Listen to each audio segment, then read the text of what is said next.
Istorya, mag-istorya tabot aning gipagawas nga official statement sa Iglesia ni Cristo nga magpahigayon og rally as a support sa opinion or statement ni President Ferdinand Marcos Jr.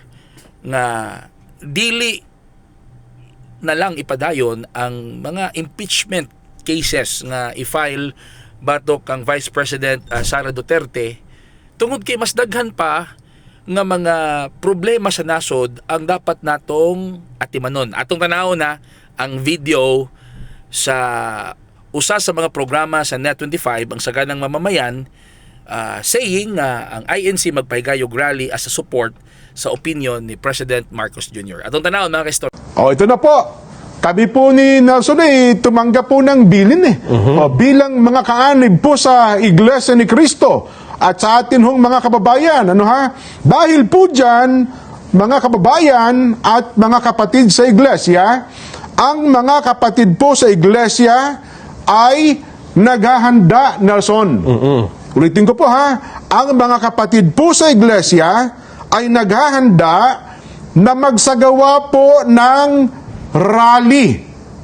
Magsagawa po ng rally upang ipahayag sa lahat ng mga kinauukulan na ang Iglesia ni Cristo ay pabor. Pabor po sa opinyon ng Pangulong Bongbong Marcos na hindi sumang-ayon sa isinusulong ng ilang sektor na impeachment. Dahil maraming problema ang ating bansa na dapat pong unahin ng ating pamahalaan. Ang Iglesia ni Cristo po ay para sa kapayapaan.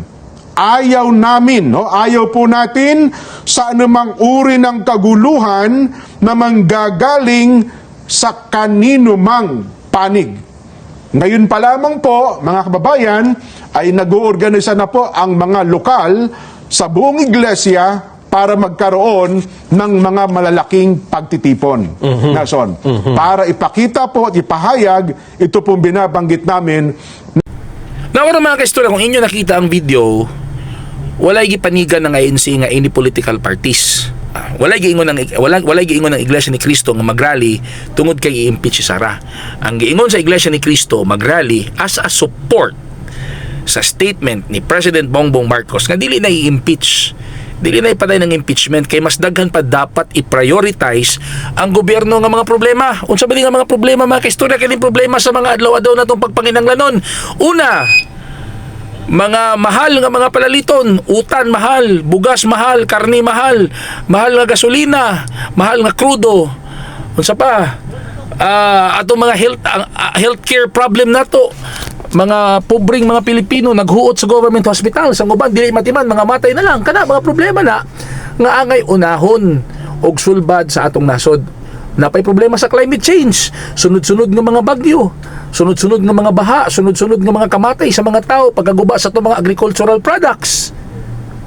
Mo nay mga dapat atimanon, mo nay dapat tutukan. Imbis nga magkabahin-bahin ang atong mga lideres sa Pilipinas, magbinalusay, magnilabayay glapok, ang gusto sa pamamahala sa Iglesia ni Cristo, magkahiusa ang tanan. Magkahiusa ang tanan para sulbaron ang mga tinuod nga mga problema sa atong nasod nga akong gimension kaganina.